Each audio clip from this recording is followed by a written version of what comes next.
Hola, ¿qué tal? Qué gusto estar con ustedes, qué gusto estar con esta transmisión que estamos generando. A ver, creo que eh, nos está saliendo en condición vertical y no quiero que sea vertical.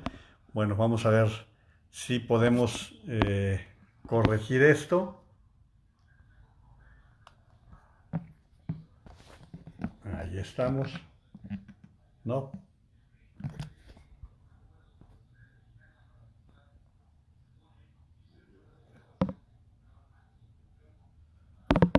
Bien, pues creo que voy a tener que limitarme a una transmisión de este tipo porque resulta que mis dos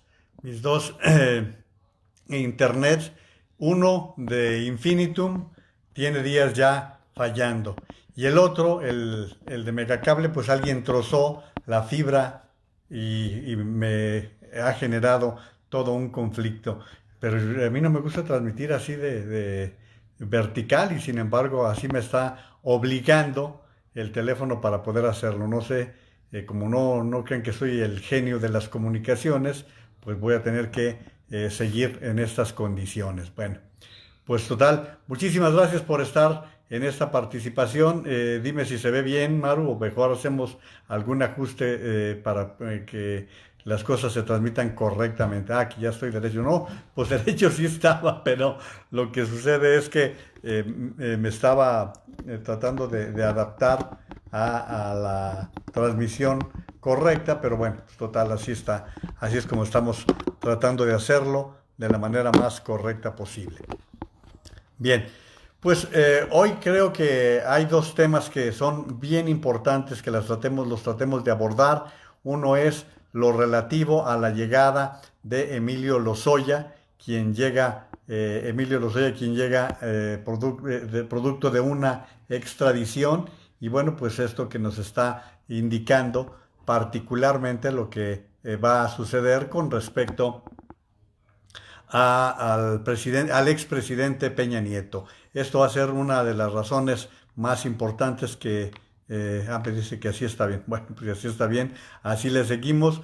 Nada más que yo aquí voy a tratar de ir comentando los saludos de cada uno de los que estén participando. Y les decía que hay dos temas fundamentales. Uno es el relativo a la llegada de Emilio Lozoya y lo que va a implicar con lo que esté determinando el juez que lleve la causa.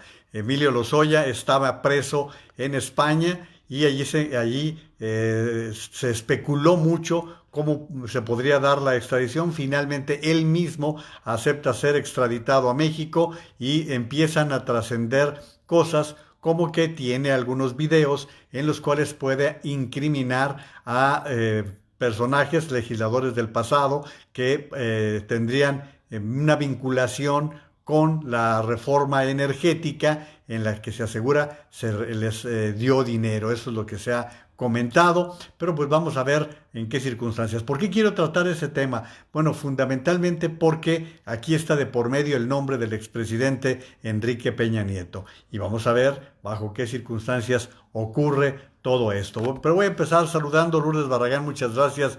Salvador Lara Elizondo dice hola, saludos. Edgar Josué León del Toro también dice muchas gracias. Carmen Robles Gil, ya estás derecho, dice gracias. Y también Lore Godoy, muchas gracias. Alicia Esther Gutiérrez, muchas gracias. Buenas noches. Lourdes dice buenas noches, Juan María. Saludos a la comunidad y ansiosa por escuchar tu análisis de la mañanera de hoy. Bueno, la verdad es que, híjole, yo creo que Lourdes aquí vamos a tener que participar en general todos, porque, bueno, pues para quienes no lo sepan, la rueda de prensa del día de hoy fue en Jalisco, fue en Zapopan, en donde está el presidente de la República, estaba continuando con su gira por Guanajuato, Jalisco y mañana Colima. Y la gran controversia es pues el tema del gobernador del estado, que algunos consideran que sí estuvo a la altura, otros estiman que el presidente de la República lo impresionó y que de alguna manera pues así se dieron las cosas. Bien, pero lo comentamos en un segundito, Lourdes, con mucho gusto. Dice Alicia que se ve excelente, que bueno, me da mucho gusto. Yo creí que estaba mal el sentido vertical u horizontal. Saludos también para Marilú González, Gaby González, ¿cómo estás, Gaby? Qué gusto. Carmen Robles Gil dice buenas noches, Juan María y comunidad pensante, saludos a Lourdes Barragán, ya se están saludando mutuamente. Me dice producción, así está bien. Gaby González dice buenas noches, maestro Juan María. Comente sobre la carta emitida por Aguilar Camín y otros más de los intelectuales. Bueno, Gaby, fíjate que no nada malo de los intelectuales. El presidente les responde el día de ayer y hoy se está presentando otra carta en la cual le están diciendo al presidente de la República que es él quien se encuentra atrasado de las noticias, es lo que le están señalando al presidente López Obrador. Pero bueno, con respecto a todo esto estaremos platicando en el curso de la transmisión. Saludos a Pati Padilla. También Lourdes dice, saludos a Carmen Robles, ya ahí está. Dice Carmen Robles Gil, dice, yo ya estoy tranquila, el presidente ya vino a protegernos. Así lleva su jiribilla y con eso ya la hicimos. Por eso anda en gira por los estados conflictivos. Saludos Lucy Bustamante y mi querido Hernán Vicetti. Hernán Vicetti, como ustedes deben saber, él fue de la gente que tuvo una trayectoria como cantante. Él y yo nos conocemos hace muchos años en que coincidimos en Promomedios de Occidente. Ahí trabajábamos los dos y Hernán también estudió en la UNIVA algún tiempo. Posteriormente hizo su carrera como cantante y lo que me da más gusto todavía, mi querido Hernán, es que tu salud esté bien, que te encuentres en plenitud y eso es la mayor bendición que puede haber para un amigo. Así que mi querido Hernán, va un fuerte abrazo y alegría de saberte del otro lado de esas transmisiones. Carlos Reveles, cualquier día de estos voy a darte una balconeada con tus canciones, que al cabo yo creo que contigo no voy a tener problema de los derechos de autor que luego se presentan en esas transmisiones. Carlos Reveles dice que nos está viendo, muchas gracias, invitar a tu video en vivo y también lo saludamos con mucho gusto. Fíjese que yo normalmente no uso el celular para esas transmisiones porque, y voy a aprovechar para, me dice, ponerle saludar, pues lo estoy haciendo, espero que así sea lo correcto y lo conducente, porque normalmente lo hago a través de mi computadora, pero como les comenté, ya iba a empezar la transmisión y me traicionó el internet que estaba generando desde el celular, y bueno, pues aquí estamos ya como quiera que sea. También el saludo es para Carlos Reveles, ya lo había mencionado yo, y saludos también para Carlos Areneles, así dice, Antonia Ibarra, bendecida noche Juan y comunidad pensante presente, muchísimas gracias. Saludos también a Carmen Beltrán López. Carmen, ¿qué tal? Qué gusto. Jorge Monreal también, muchas gracias. Mari Hernández, dice Hernán Vicetti, un fuerte abrazo, querido amigo. Ya está, mi querido Hernán, tenemos como todos los tapatíos un café pendiente, siempre andamos diciendo a ver cuándo nos vemos, pero vamos haciendo lo que ahora que resalgamos de esta crisis, hay que cumplírnoslo, mi querido Hernán Vicetti, así que vamos proponiéndonoslo. Bueno, les decía lo de Lozoya, que es muy importante. Miren, yo sigo creyendo, y es la verdad, es una interpretación personal, que hay o hubo un acuerdo de impunidad entre el presidente López Obrador y el expresidente Enrique Peña Nieto. Siempre lo he creído porque en los tiempos de la campaña electoral hubo elementos que así me lo hicieron creer. Hubo un interés por parte del equipo de Peña Nieto de hacer un balance. Ellos se daban cuenta que José Antonio Meade no iba a ganar la elección. Sabían que el PRI no iba a ganar la elección y que las únicas posibilidades eran o Ricardo Anaya o Andrés Manuel López Obrador. Hubo algún grupo de priistas que tuvo la intención de que el acuerdo fuera con Ricardo Anaya, para que de alguna manera hubiera una vinculación entre las campañas de Anaya y Meade. Sin embargo, no se pusieron de acuerdo porque hubo un choque muy fuerte en la elección del Estado de México. Recuerdan ustedes que Ricardo Anaya era el presidente del PAN en ese tiempo y que se dieron con todo porque pues el PRI, como diera lugar, no quería perder ese bastión que constituye el Estado de México. Imagínense, el Estado del presidente de la República, no iban a perderlo. Y desde allí hubo poco apoyo para presionar con Delfina Gómez, que era la candidata del partido Morena y que, bueno, finalmente, a pesar de que hubo muchas discusiones a ese respecto, pues al final no hubo ninguna impugnación por parte de Morena. Pero lo más importante que les quiero comentar en este respecto, con la especulación que se daba en aquel tiempo, fue que los Pinos dijeron que con Ricardo Anaya ningún acuerdo, que no habría ningún acuerdo, que no había manera, que porque con Ricardo Anaya se corría el riesgo de que los traicionara. Y si recuerdan ustedes, en los debates que se presentaron, Ricardo Anaya aseguró que metería a la cárcel a Peña Nieto. Fue de las cosas que empezó a comentar el ex candidato del Partido Acción Nacional y quien pues era el que le podía dar un poco más de batalla a Andrés Manuel López Obrador. Todo eso sucedió y empezó a circular la versión de que habría un pacto de impunidad, más aún cuando López Obrador empieza a argumentar que él no incurriría en encarcelar a ningún expresidente, porque además no podía hacerlo con ningún otro, porque ya habían fenecido las causas, entonces no podía hacerlo ni con Calderón, ni con Fox, ni con Cedillo, ni con Salinas de Gortari. La verdad es que ese era puro rollo en aquel tiempo.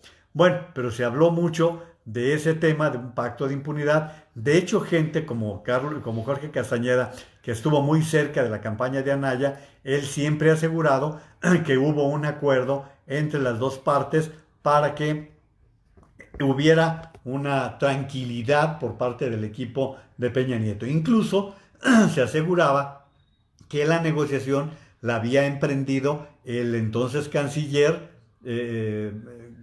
Todo indicaba en ese sentido que el acuerdo se había arreglado en esos términos, en esa, el ex canciller Videgaray era quien había llegado al acuerdo y que el acuerdo los incluía a los dos.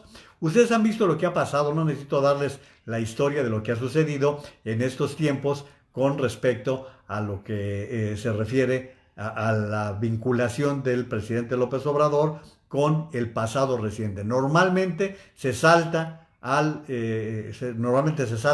sexenio de Enrique Peña Nieto. Casi nunca cae en estos comentarios. Y bueno, pues entre las cosas que yo he comentado en algún momento es que si llegara a necesitar el presidente de la República, pues entonces pudiera ser el caso de que rompiera ese pacto. No lo creo, porque también en este sentido, pienso que el primer presidente de México que llegara a encarcelar aún a su antecesor, prácticamente estaría sellando su destino en el siguiente sexenio.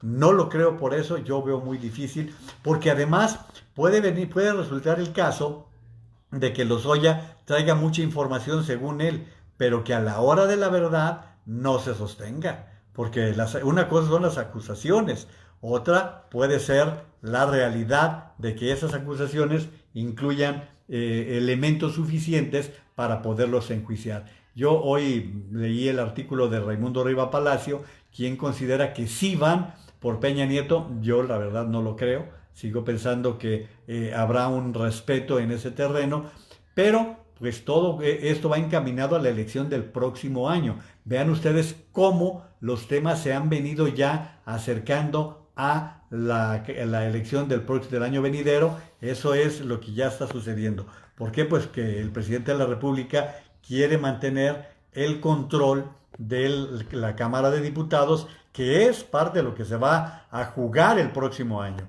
La Cámara de Diputados que se renueva completamente, pero además 15 gubernaturas, son 15 gubernaturas las que estarán de por medio, y esto nos habla de que es una elección muy competida. La mayoría de los municipios del país es una elección compleja, complicada, que puede generar muchas circunstancias. Aparte, recuerden ustedes que con una Cámara de Diputados que no sea favorable para el presidente de la República, bueno, pues también lo que puede suceder es que viene para el 22 la promesa del presidente de la República de la ratificación de mandato, que fue una iniciativa de él mismo que él quería hacerla para el próximo año. Acuérdense que López Obrador pretendía estar en la boleta de la elección del 6 de junio del año que entra. Esa era la intención. Sin embargo, todo parece indicar, no todo parece indicar, lo que sucedió en las cámaras es que se pospuso para el 22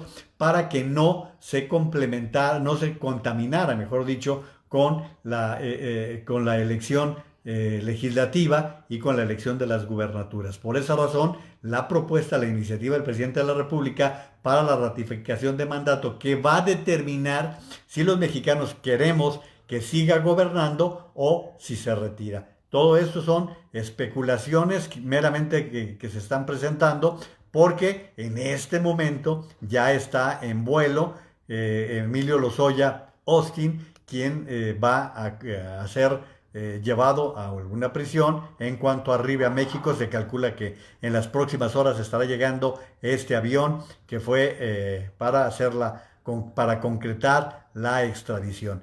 Quiero también dar las gracias a quienes están comunicando y quienes están participando. Antonio Martín del Campo. Toño, ¿cómo estás? Un fuerte saludo. Roberto Caso Miranda, también Robert, muchas gracias por estar participando en esta transmisión.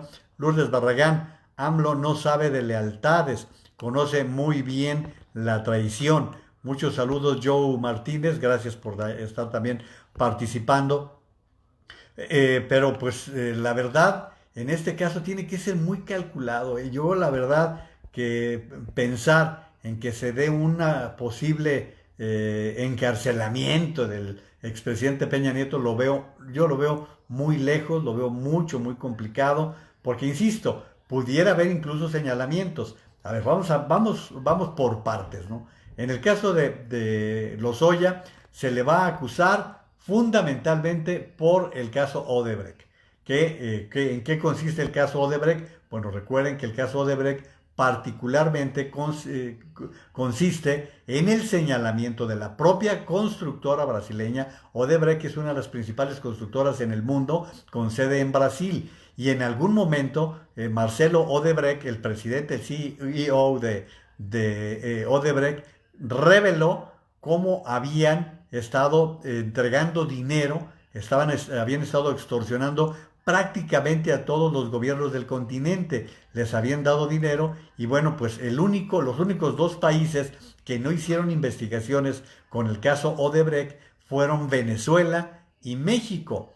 Y en el caso de México la acusación era muy puntual, muy concreta, que le habrían dado entre 10 y 12 millones de dólares a Emilio Lozoya, quien era el responsable de las finanzas de la campaña presidencial de Enrique Peña Nieto por 2012. Entonces, ese fue el señalamiento. Nunca se hizo la investigación, a pesar de que se aseguró que sí se estaba realizando. El entonces Procurador General de la República sostuvo que sí se estaba haciendo la investigación, pero realmente nunca prosperó. Entonces, Marcelo Odebrecht, incluso él ha estado preso por todas estas implicaciones. De hecho, a causa de este tipo de señalamientos,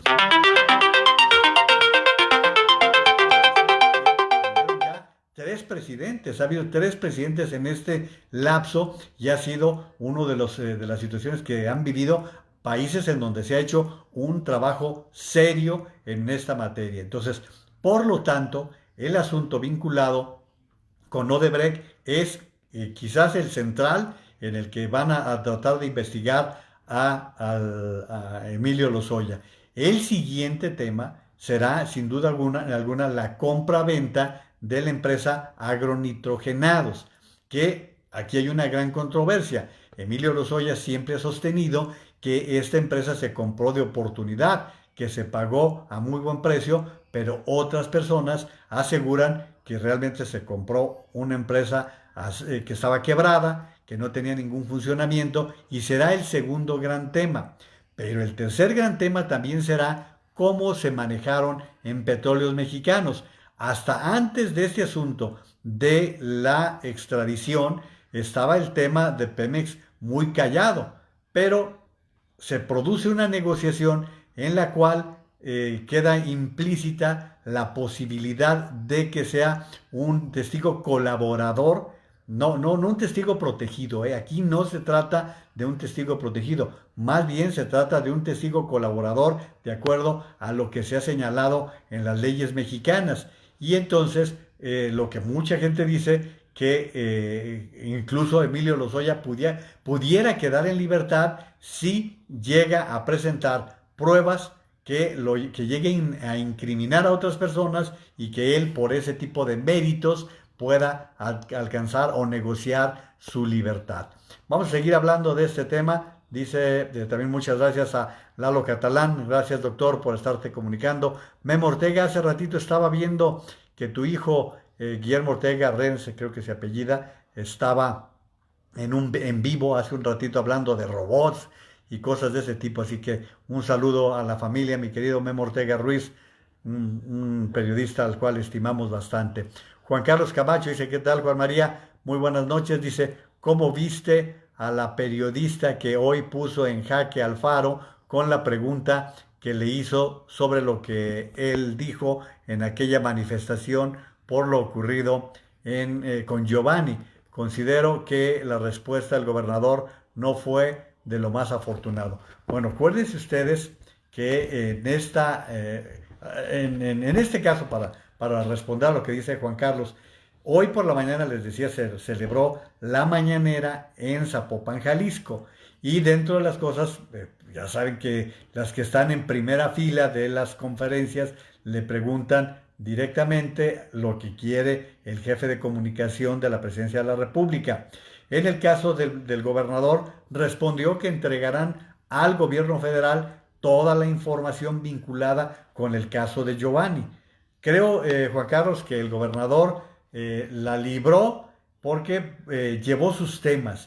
Creo que llevó sus temas al escenario y en un momento más lo comentamos. Si me dan tiempo para seguir comentando y cerrar el tema de lo de Emilio Lozoya con todo lo que representa, porque aquí estamos ante un caso bien relevante. El tema que estamos viendo con respecto a la llegada de Emilio Lozoya no es uno más. Es de veras, es de circo, sí, es de circo, pero va a ser un circo que traerá consecuencias. Se dice, esta es una versión que ha circulado y así se la doy a conocer, se dice que el padre de Emilio Lozoya, que es Emilio Lozoya Talman, él fue secretario de Energía con el presidente Salinas de Gortari, una de las gentes muy cercanas, muy cercanos a Salinas de Gortari. De hecho, se dice que de jóvenes el grupo era Manuel Camacho, Carlos Salinas de Gortari y Emilio Lozoya, a quienes en aquel tiempo les decían los toficos. ¿Saben por qué les decían los toficos? Porque había unos dulces tipo chicloso, que eran verdes, de la envoltura verde, y el eslogan eran, ellos estudiaban en la UNAM, y les decían los toficos porque el eslogan del producto era, qué ricos. Entonces, así les decían a ese grupo. Bueno, pues se dice que Emilio Lozoya padre habría negociado con el fiscal general de la República, Alejandro Gertz Manero, la extradición y la continuación del juicio bajo ciertas condiciones. Tanto así que fíjense ustedes una cosa, en España el responsable de la defensa de Emilio Lozoya ha sido el juez Garzón, aquel juez tan famoso porque participó en el juicio de Pinochet, recordarán ustedes eso. Bueno, pues es toda una celebridad y es quien ha llevado el juicio en España. En México lo llevaba Javier Coello Trejo, ustedes saben que se trata de uno de los abogados muy importantes, fue quien llevaba la defensa del fallecido Jorge Vergara en su litigio contra su exesposa Angélica Fuentes. Y es un despacho el que tiene Coello junto con su hijo, que ha alcanzado una gran notoriedad, ha tenido muy buenos clientes, ha hecho defensas muy importantes y renunció. De buenas a primeras, cuando toma la decisión Lozoya de ser extraditado, Coello dice, no estamos de acuerdo con el procedimiento que se está siguiendo y entonces renuncia a la defensa a la defensa de Emilio Lozoya. Y entonces es cuando empieza a trascender que habría negociado directamente Emilio Lozoya padre con el fiscal general de la República para que se dé la continuación de este juicio ya en México. Y que de las cosas que han trascendido es que tendría por lo menos 12 grabaciones en las cuales pasa gente de todos los partidos políticos que habrían recibido dinero por apoyar la reforma energética. Sin embargo, miren, yo ayer escuchaba una entrevista que le hizo Luis Cárdenas a Roberto Gil, el ex senador del Partido Acción Nacional, ex secretario particular del expresidente Felipe Calderón, y decía Roberto Gil, es que no tenía caso que estuvieran repartiendo dinero porque la reforma energética ya se había negociado como el parte del Pacto por México. Es lo que dice Roberto Gil. Vayan ustedes a saber. Yo no dudaría que de todas maneras hubo quien fue a negociar algún tipo de apoyo, algún tipo de dinero. Pero bueno, pues después de lo que ocurrió con los videos en los tiempos de López Obrador como jefe de gobierno del Distrito Federal, acuérdense ustedes los videos de las ligas. Nada más recuerden, no, entonces uno ya no entiende cómo políticos de alto nivel, de altos vuelos, no tuvieran la precaución de no caer en grabaciones de esta naturaleza. Pero les insisto, todo eso son especulaciones, ¿sí? Vamos a ver en qué términos ocurren, porque lo primero que va a pedir la defensa de Emilio Lozoya será que lleve el juicio en libertad. Lo más probable es que el juez diga que no y que la fiscalía diga que no porque habría el riesgo de una fuga. Vamos a ver bajo qué circunstancias ocurre todo esto. Lo que llama la atención es que el presidente de la República se ha metido en el tema. O sea, yo les decía ayer o antier que López Obrador tendría que guardar silencio en estos asuntos, en este tipo de temas, para que sea la fiscalía la que haga el trabajo correspondiente. Y entonces la especulación ya viene a centrarse en torno a si el presidente Peña Nieto va a ser incluido en este proceso en el cual está inmerso, obviamente, como principal cabeza Emilio Lozoya.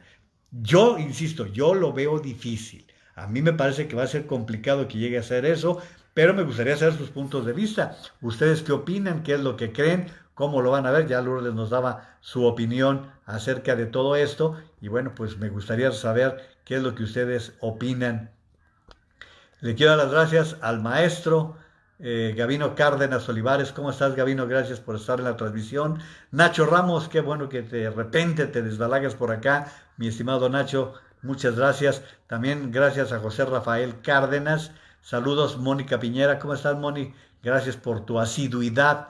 Jorge Naveja, también gracias, Jorge, por estar siempre aquí presente. Salvador Lara Elizondo dice, la mentada youtuber fue sembrada por López Obrador para tirarle a Alfaro, pero Alfaro salió muy bien. Es lo que les digo, la respuesta del gobernador de Jalisco el día de hoy se ha prestado para controversias. Hay quien considera que trató de quedar bien con el presidente de la República, hay quienes consideran que buscó suavizar los términos, pero al final de cuentas, a ver, yo les pregunto, la reacción tanto de Diego Sinué ayer como la de Alfaro, me parece que se empequeñecieron, ¿eh?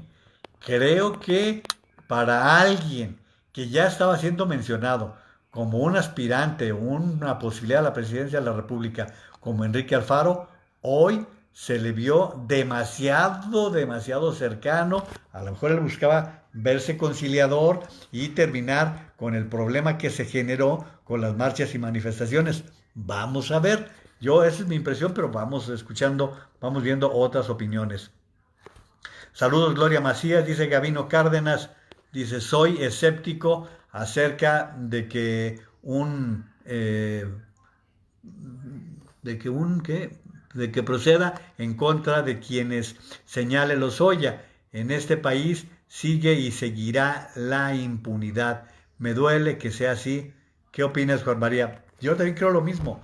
Yo creo que lo mismo porque, mira, Gavino, ha habido ocasiones en que las condiciones han sido propicias para señalar bueno, si un gobierno fue completamente corrupto, tuvo altos grados de corrupción, fue el de Enrique Peña Nieto. Lo sabemos de antemano, ese es un hecho. Y sin embargo, el presidente de la República en todas sus declaraciones procura no incluir, a veces se brinca hasta Cedillo, ¿sí?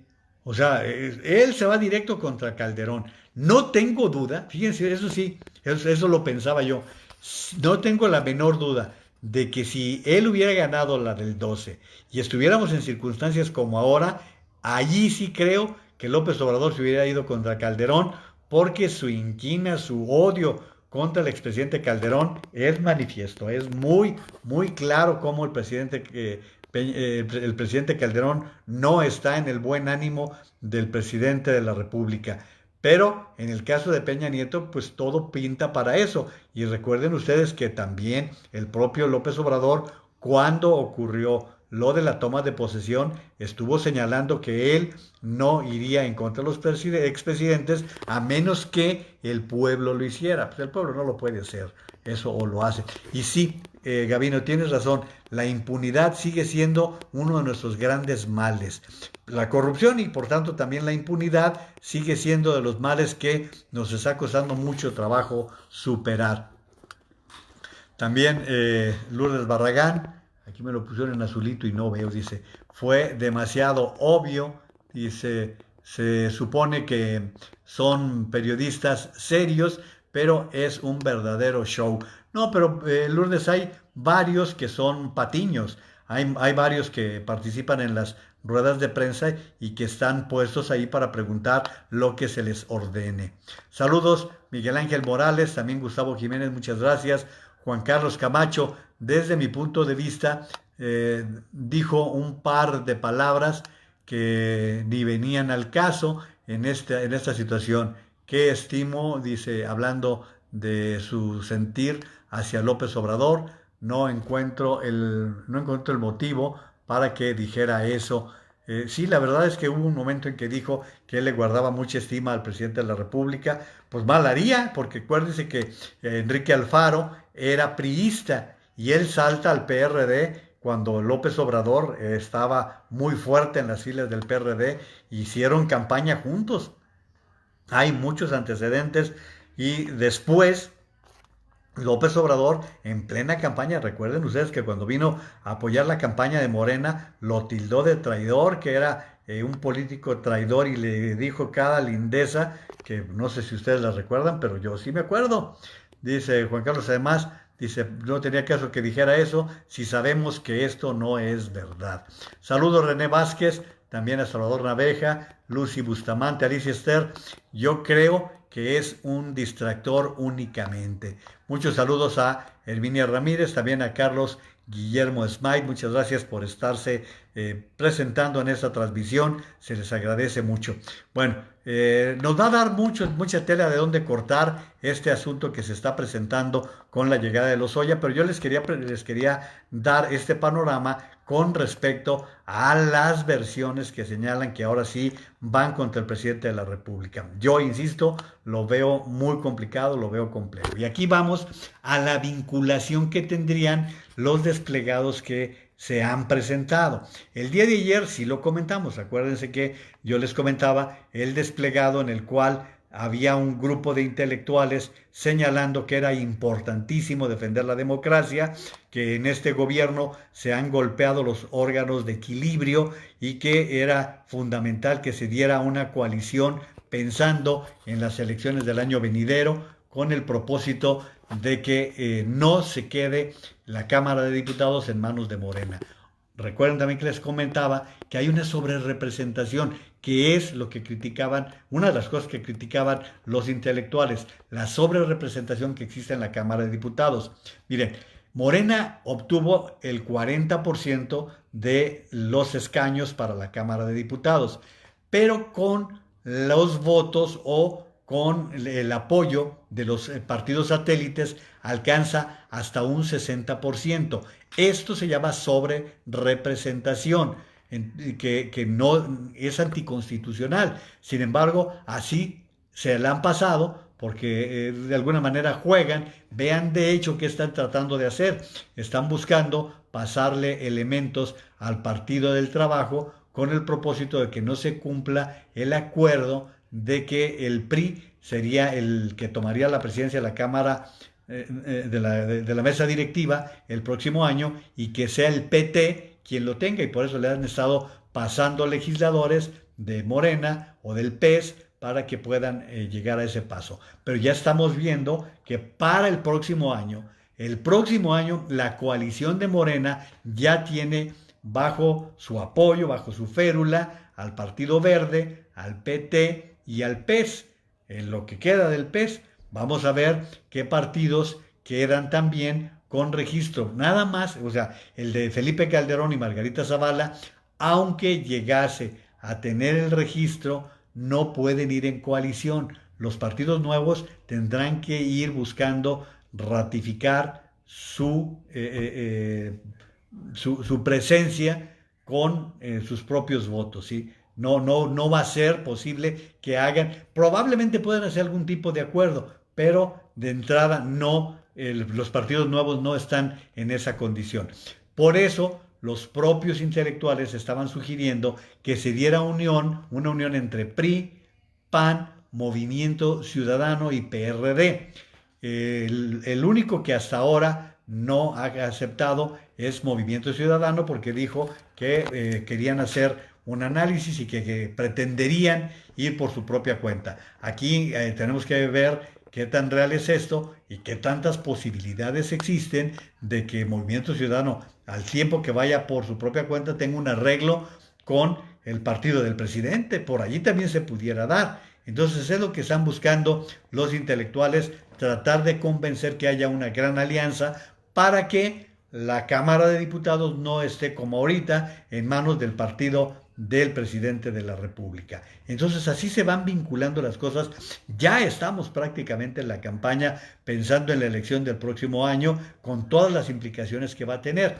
Bueno, ese fue el desplegado que emitieron algunos intelectuales como Roger Batra, como Héctor Aguilar Camín, como Soledad Loaesa, como María Marván, en fin, 30 intelectuales, gente de la política como el ex canciller Castañeda, periodistas que firmaron este documento el día de ayer.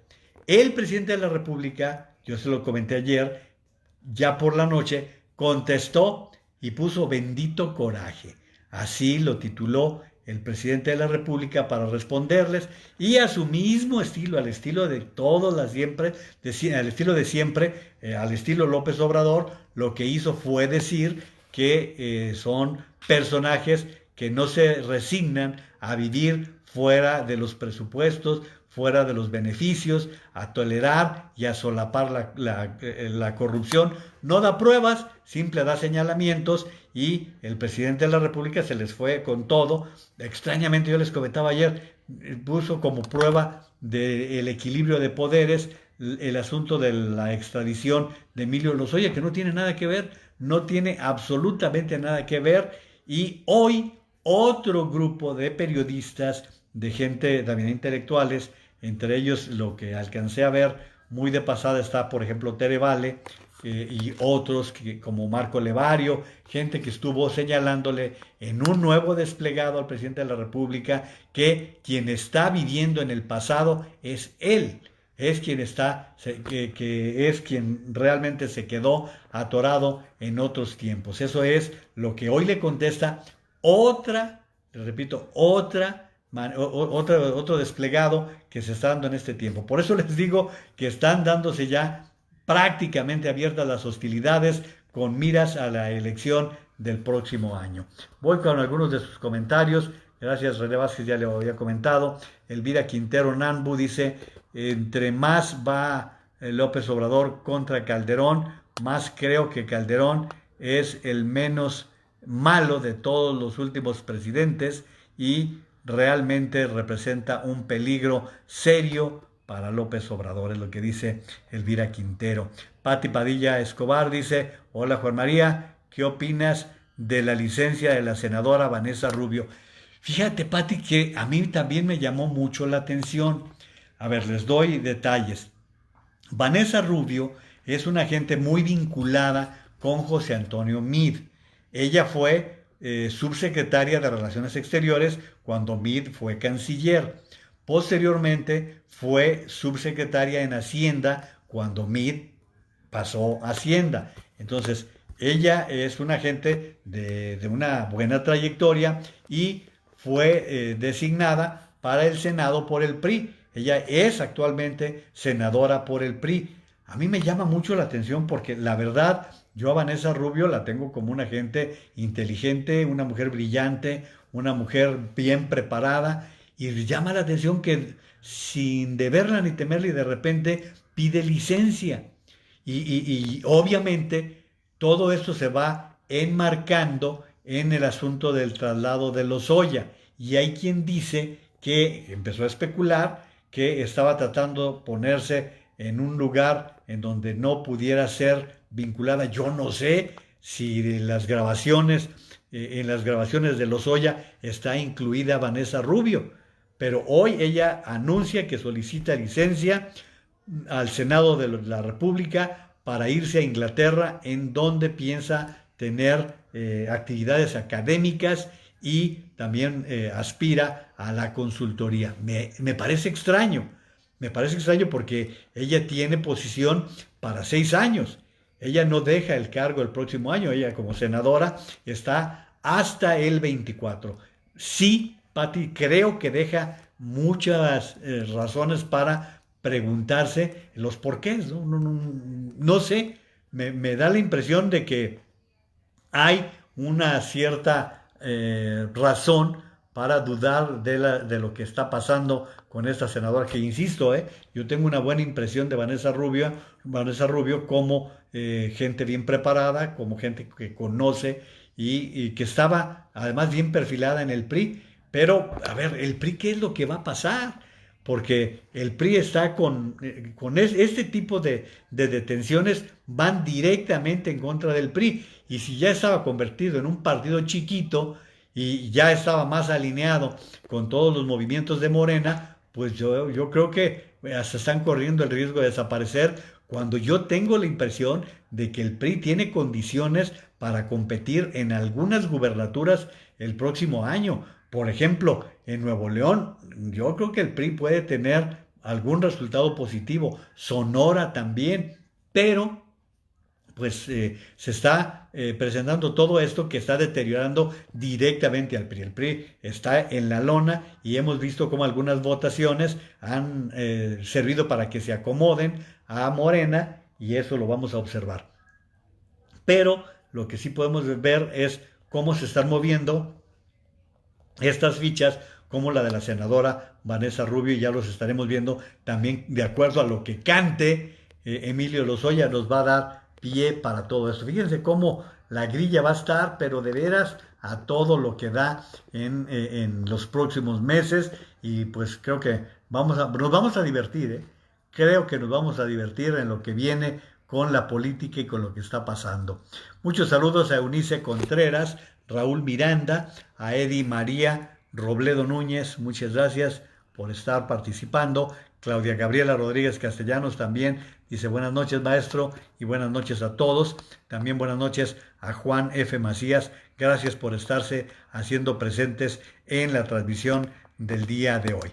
Bueno, otro tema que les quiero tratar, y aquí sí creo que va a sacar chispas, a ver qué opinan ustedes, es el relativo al anuncio de la senadora también, senadora por Sonora y ahora en las filas del Partido Acción Nacional. Ella llegó al Senado por la vía de Morena y decidió cambiarse a la bancada del Partido Acción Nacional. Les estoy hablando de la ex conductora de televisión Lili Telles. Lili Telles hoy ha anunciado que está analizando la posibilidad de presentar una denuncia por negligencia criminal en contra del subsecretario Hugo López-Gatell. A ver, ¿qué opinan ustedes de eso? ¿Qué opinan de la posibilidad de que López-Gatell sea responsabilizado de lo que está pasándonos con la pandemia, la forma en que ha actuado, la forma en que se ha comportado Hugo López-Gatell? Me gustaría recibir sus comentarios. Yo les voy a decir lo que he visto, lo que puede estar de por medio en medio de esta situación, les voy a comentar.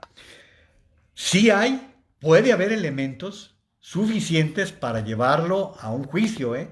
Claro que los hay. ¿Por qué? Pues por la forma en que se están tratando las cosas con la pandemia. Hugo López-Gatell fue el encargado, ha sido el encargado de todo el proceso, no solamente como vocero, sino como coordinador de la estrategia. Y ustedes saben que esto, López-Gatell empezó a aparecer en el firmamento ya en forma como el vocero oficial del gobierno por allá por febrero. Ya por febrero se daban aquellas declaraciones en donde estaba hablando de la situación de la pandemia y en aquel tiempo, pues recuerden ustedes, ayer todavía les pasé la gráfica que me difundió el periódico Reforma, en la cual pasamos semanas y semanas y semanas de febrero, de marzo, de abril, en las cuales el presidente de la República decía que había que salir, había que abrazarnos, incluso que aparecía mordiendo niñas, y todo eso con la complacencia del responsable de la estrategia contra la pandemia. Y bueno, vamos siguiendo su recorrido. En ese recorrido, él era el responsable de orientarnos a todos los mexicanos de cómo cuidarnos, cómo cuidar a los demás. Y él lejos estuvo de recomendar el uso de la mascarilla como un elemento fundamental. Miren, el día de hoy está dándose información de la Universidad de Washington en el sentido de que Estados Unidos podría tener por lo menos 10,000 muertos menos de aquí a noviembre si se generalizase el uso de la mascarilla. Les he comentado, la misma universidad, ayer se lo comentaba, la misma Universidad de Washington hacía la aseveración en el sentido de que si México utilizase la mascarilla o se ordenara y se respetara el uso de la mascarilla, se podría aspirar a tener por lo menos 13,000 muertos menos de aquí al 1 de noviembre, calculando incluso que llegásemos a tener más de 100,000 en cifras oficiales. Entonces, todo esto ya unido, pues puede servir como elementos incriminatorios en contra de Hugo López-Gatell. Por esa razón, me parece que el señalamiento de la senadora Telles puede alcanzar mucha notoriedad. No sé, no sé si hubiera algún juzgado que reciba el caso y que se le dé un procedimiento, pero lo cierto es que en la medida en que ha pasado el tiempo y las recomendaciones de López-Gatell han incrementado las cifras. Y las cifras pudieron ser menores si se hubiera tratado de un orientador que realmente se hubiese preocupado por bajar las cifras. Así como les estoy hablando de la mascarilla, también estuvo desdeñando el apoyo de otros especialistas con más experiencia que él, con una gran trayectoria. O sea, hay muchos elementos. Yo les pondría como base la parte relativa al número de muertos que se han registrado. Ahorita los ya 38,000 que se han registrado nos habla de que le fallaron completamente los cálculos. Y recuerden que él escogió el sistema de vigilancia, aquel sistema que se llama Centinela. ¿Dónde estuvo el error? Que no era el mejor modelo de vigilancia. ¿Qué es el modelo de vigilancia?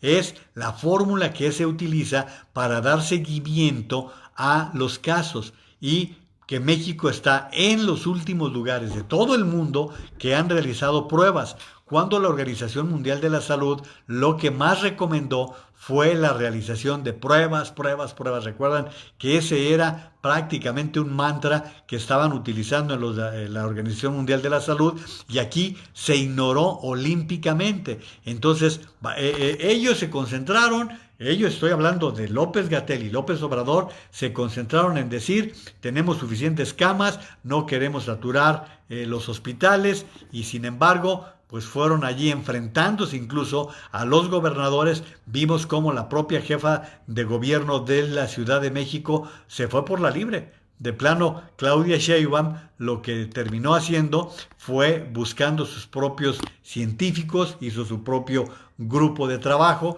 y por allí es que ha estado trabajando la Ciudad de México, que incluso hace 15 días les comentaba yo aquí que López-Gatell ya sugería que Ciudad de México podría irse al semáforo verde, y que la jefa de gobierno se negó y lo mantuvo en naranja, porque dijo: todavía no estamos preparados para poder abrir en pleno toda la economía y todo lo que ha representado. Pero no es solamente la parte de la pandemia, sino también las implicaciones, las repercusiones político-económicas que hay de por medio. Acuérdense declaraciones como aquella de que lo que avalaba al presidente de la República era su fuerza moral, que era lo que la protegía, y todo esto que realmente han sido elementos en contra del propio proceso. Bueno, antes de seguir comentando, saludos, gracias a Gloria Nadeja, que está viendo la transmisión, y también se invitó a la transmisión en vivo. Lourdes Barragán dice: ¿qué opinas del nuevo recorte al presupuesto del INMujeres? Lo que me decepcionó, mi querida Lourdes, es que la propia autoridad del INMujeres lo desestimara. Por poquito que sea, fíjense lo que dicen, sí, lo que dice Lourdes. Ya habíamos hablado de que se les habían retirado recursos a los refugios para mujeres, para las guarderías. Ahora se le quita una parte del presupuesto al Instituto Nacional de las Mujeres, y dice la responsable: no, bueno, pues realmente no nos afecta porque va a ser cuestiones operativas. Y que las partes operativas no cuentan, simplemente nos demuestra que las mujeres no están en el ánimo de este gobierno. Este gobierno no le ha dado la importancia que tienen las situaciones, las vicisitudes que están viviendo las mujeres. Recuerden ustedes que el 9 de marzo, cuando se realizó aquella marcha de mujeres, López Obrador ni siquiera tuvo la amabilidad de aceptar saludarlas en la puerta de Palacio Nacional. Se lo solicitaron, se lo pidieron, y el presidente de la República no lo aceptó. En la semana yo les difundí la grabación en la cual decía López Obrador que como nunca se ha protegido a las mujeres. Pues no es cierto, ¿no? Como nunca no es cierto, porque estamos sufriendo más de mil feminicidios en lo que va del año, y se está registrando por lo menos entre 10 y 11 muertes de mujeres asesinadas. Por lo tanto, Lourdes, creo que cualquier peso que se pueda añadir a la atención, a la protección de las mujeres, es muy bien recibido, es indispensable para poder continuar con los programas de apoyo para las mujeres. Muchos saludos también, María Luisa Naveja, gracias por estar participando. Dice Carmen Robles Gil: para mí es un títere, pero también es responsable de lo que dice, aunque se lo manden decir. Alicia Esther: sería posible, pero bajo la protección de López Obrador. Así es, recuerden ustedes cómo ha estado el presidente protegiendo a López-Gatell, hasta le dedica porras, ¿no? Ya es hasta extraño ese resiste Hugo, que no recuerdo cómo va lo que estaba diciendo antier. La verdad es que es una situación irresponsable, porque la estrategia debió modificarse hace mucho tiempo y debieron relevar al subsecretario. El subsecretario cada vez da más de qué hablar, pero para mal. No da para hablar bien de él. Y bueno, pues simplemente yo les pongo el ejemplo de hoy. Hoy nuevamente más de 6,000 contagiados. más de 6,000. Hemos estado en este ritmo de cuando no son 7,000, son 6,000. Y luego de repente baja a 4,000 y tantos. Pero pues ¿dónde está esa realidad de que ya estamos controlando la pandemia? Pues ¿cuál? No es cierto, no es verdad. Y esto es, pues realmente, pues aunque se oiga mal, perdón que lo diga de esa manera, pero esto es criminal, porque está jugándose con la vida de seres humanos que no han recibido la atención suficiente y que han muerto o se han enfrentado a contagios que también les dejan algún tipo de secuela. Por lo tanto, pues bueno, también estarlo señalando. Saludos también para Humberto Castaño Pavas. Muchas gracias, Humberto, por estar también del otro lado desde Bucaramanga, Colombia. Muchas gracias. Saludos, Mari Carmen Torres. No te habías hecho presente, mi querida Mari Carmen. Qué bueno que por aquí estás. Y he seguido lo que me has mandado por Messenger. Muchísimas gracias. De hecho, me mandaste algo relacionado con las autorizaciones de Donald Trump para la caza de osos, pero resulta que ese tema ya lo habíamos explorado en algún tiempo y ya tenía también algunos meses de antigüedad. Pero pues fíjate, te diría que Donald Trump no las trae todas consigo. ¿Saben lo que hizo el día de hoy el presidente de Estados Unidos? Cambió a su jefe de campaña política. A ese grado anda de desesperado Donald Trump. Renunció a su principal elemento, su principal ejecutivo en la campaña política, y esto sucede porque otra vez se presentan encuestas que no le favorecen al presidente Donald Trump y ya está cambiando al jefe de campaña. Son brincos desesperados. Yo no sé si el relevo que está dando le está prometiendo una suerte similar a la que tuvo con Steve Bannon en la elección de 2016. ¿Quién es Steve Bannon? Steve Bannon fue un estratega pero ultraconservador que rescató la campaña de 2016, pero sobre todo con el apoyo de la familia Mercer, que estaba aportando una gran cantidad de recursos, una gran cantidad de dinero para la campaña de Donald Trump en 2016, y cuando hizo ese cambio le dio mucho resultado. Pero fíjense las maneras. Esta persona que estaba como responsable de la campaña de Donald Trump recibió el anuncio de que dejaba el puesto por la vía del yerno. Fue Jared Kushner quien le informó que quedaba fuera de la coordinación de la campaña política de la campaña política por la reelección. Se le está viendo bien difícil, ¿eh? La verdad es que todo parece indicar, aunque yo les diría, con Donald Trump no hay que confiarse. Es un tipo que negocia lo innegociable, es un tipo que recurre a las armas, a las artimañas más inverosímiles. Miren, por ejemplo, les he comentado la importancia que tiene el voto por correo en los Estados Unidos. Es un voto muy nutrido y que es toda una tradición. Muchas personas lo utilizan, pero Donald Trump ha estado descalificándolo porque sabe el peso que tienen y que normalmente quien más usa el voto por correo en los Estados Unidos son los elementos de las Fuerzas Armadas, porque pues ni modo que dejen la guerra en Afganistán para ir a votar. Pues no, lo hacen por correo y de esa manera es como se ha popularizado mucho esta forma de voto en Estados Unidos, y Donald Trump es capaz de veras de tomar medidas de esa naturaleza. Por lo pronto, hoy las encuestas otra vez no lo están favoreciendo. Dice Antonia Ibarra, López Obrador tiene desprecio por la vida, niños y adultos sin medicamento contra cáncer, los farmacéuticos y el manejo de la pandemia. Más claro no puede ser. Así es, definitivamente tenemos ya estos elementos que nos hacen ver que definitivamente no hay suficientes medicamentos para atender a los enfermos de cáncer. Y bueno, déjenme darle un traguito a mi té.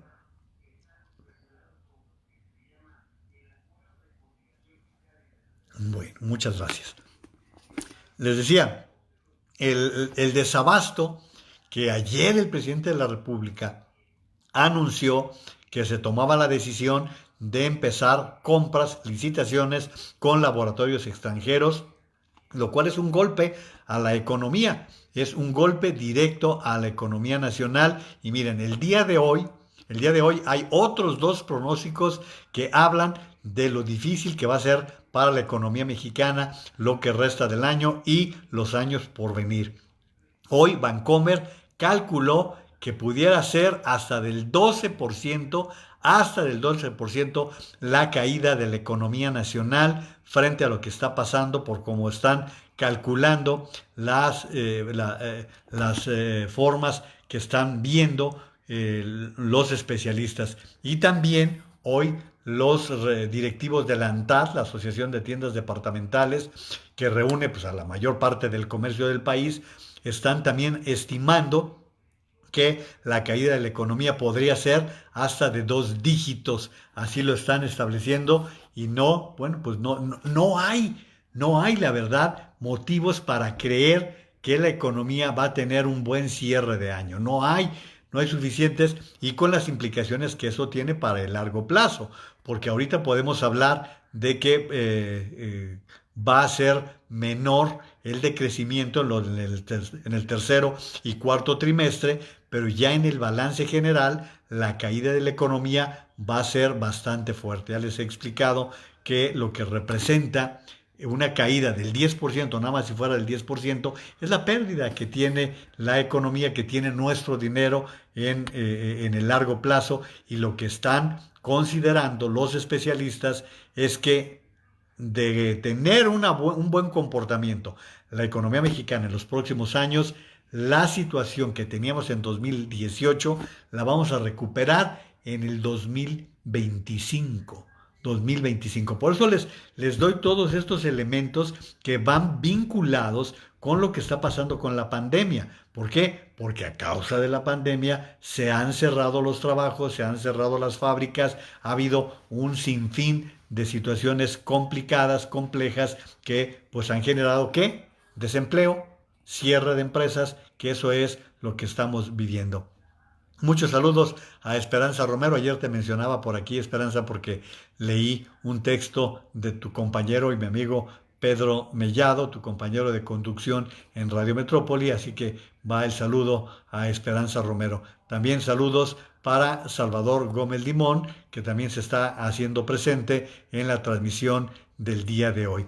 Oigan, les estoy compartiendo dos artículos. El artículo que escribe mi hijo en el periódico Milenio, mi hijo Juan María, y que me pareció interesante. Normalmente se los comparto, ¿no? Pues si no lo comparto yo, entonces ¿quién, no? Pero me parece que está muy interesante lo que está planteando con respecto a la pandemia, las pocas alternativas que tenemos para enfrentar la situación que estamos viviendo, y creo que está interesante. Les vamos a compartir la liga en un momento más. También les voy a compartir el artículo que hoy publico yo en El Economista, y en el cual me ocupo de la reunión entre el presidente Trump y el presidente López Obrador. Particularmente el insistir en la importancia que tiene el que se estén olvidando en el gobierno de López Obrador de los migrantes, que nada más se acuerden de ellos cuando hablan de remesas, de dinero que envían, pero que no se hubiera dado ningún acercamiento, ni siquiera el menor guiño en esta gira que hizo por Washington el presidente de la República, y que no se reuniera ni siquiera con los propios paisanos. Yo puedo entender que por orden de Donald Trump no se reuniera con los demócratas. De hecho, se buscó una semana en la que no estarían los legisladores en Washington. Se buscó esa semana adecuada para que no hubiera tentaciones y que tuvieran también algún tipo de justificación. Pero con los migrantes, ¿qué problema había? ¿Cuál era la justificación para no reunirse con un grupo de paisanos que representen a asociaciones, agrupaciones de mexicanos que trabajan en los Estados Unidos? La verdad, yo no lo entendí, y les digo, les estoy compartiendo este artículo que publico hoy en el periódico El Economista, y que da sentido a todo esto. Por otro lado, pues a mí me parece que ni uno ni otro, ni Donald Trump, ni el presidente López Obrador han tenido tamaños de jefe de Estado. Un jefe de Estado no le da vueltas a los temas, no se presta para componendas de esta naturaleza.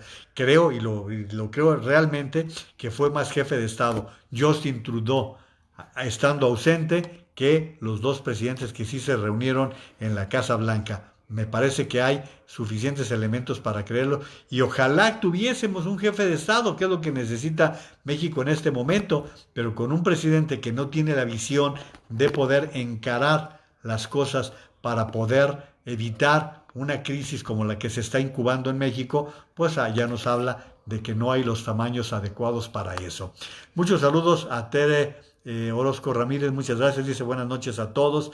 Verónica Jiménez, muy buenas noches, saludos. Aquí tienen ustedes ya la liga de este artículo que les estoy comentando en El Economista y en un momento más les compartimos más. Aquí está también el otro que se titula ¿Y ahora qué? Que ha escrito Juan María mi hijo. Creo que pueden ser interesantes, se los recomiendo. También les quiero decir que ya grabé un par de cosas que me parecieron interesantes con respecto al TikTok. Fíjense que este tema lo quiero abordar con mucho tiempo y dedicación. Me quiero preparar bien para que ustedes tengan un elemento claro de esta red social.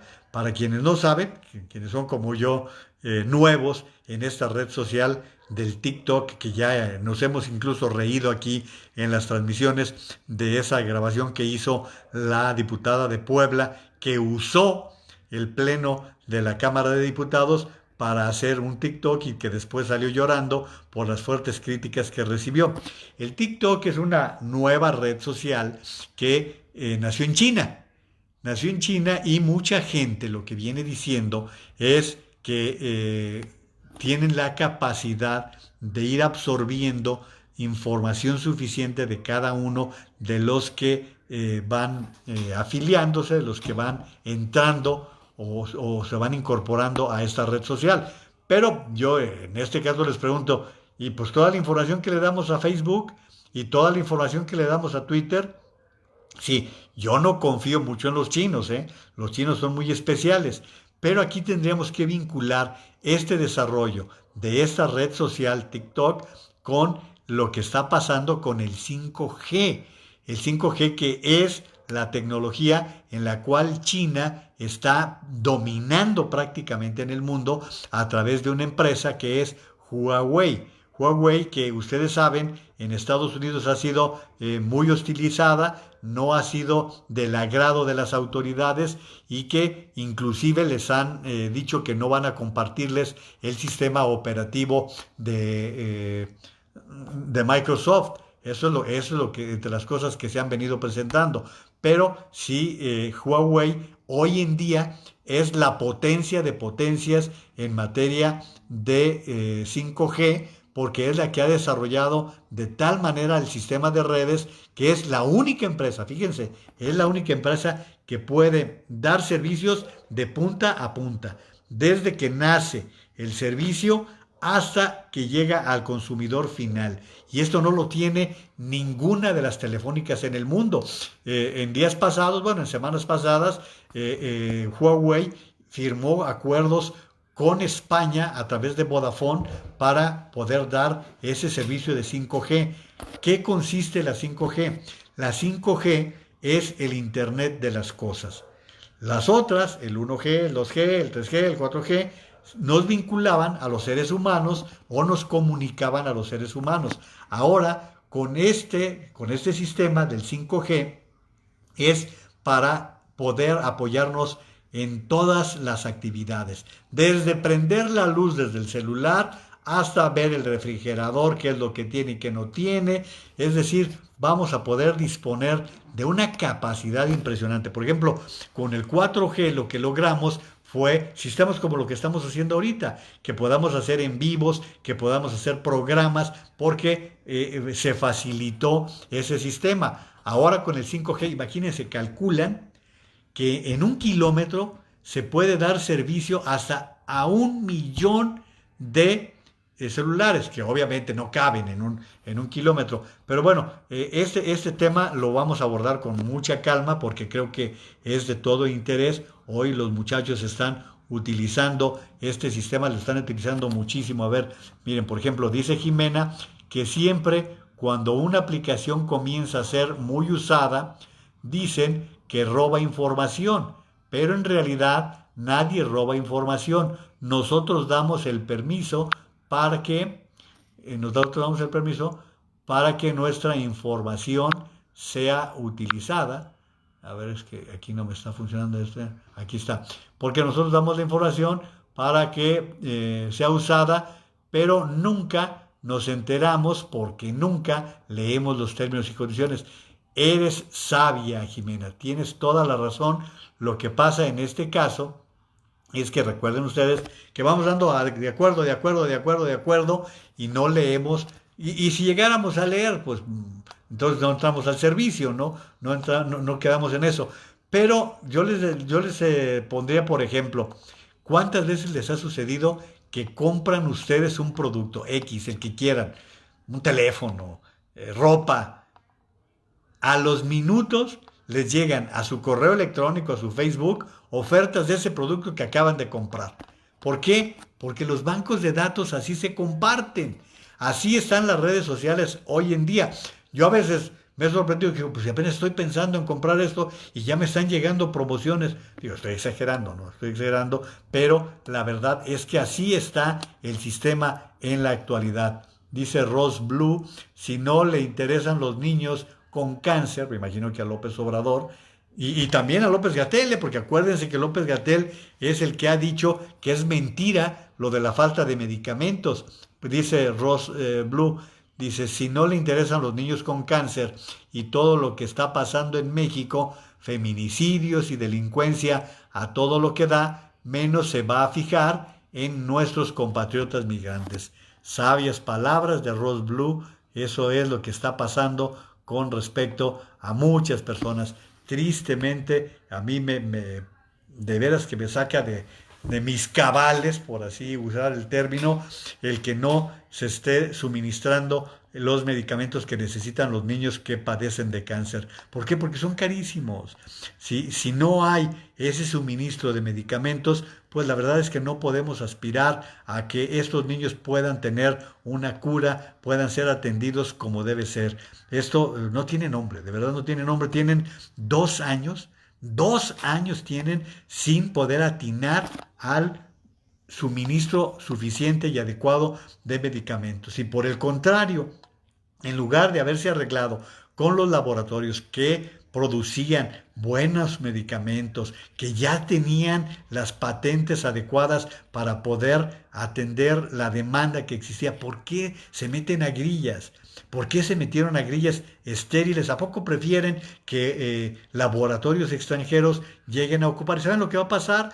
Que estos laboratorios mexicanos pues van a buscar vender sus medicamentos en otros países, por ejemplo, en Centro y Sudamérica, y bueno, pues si hacen buenos medicamentos, seguramente tendrán buenos contratos. No se van a cerrar, ¿eh? No se van a morir de hambre. Lo que van a hacer es que en un momento dado, hasta la capacidad instalada, la van a terminar llevando a otras latitudes, a otros lugares. Pero pues, así como lo está comentando Ross Blue, si no tienen la caridad, la empatía para poder preocuparse, y hemos visto cómo el Seguro Popular terminó en un remedo de atención. El dichoso Insabi ha sido una porquería que no le llega ni a los talones a lo que significó el Seguro Popular para muchas personas. Pero bueno, eso es lo que nos está pasando.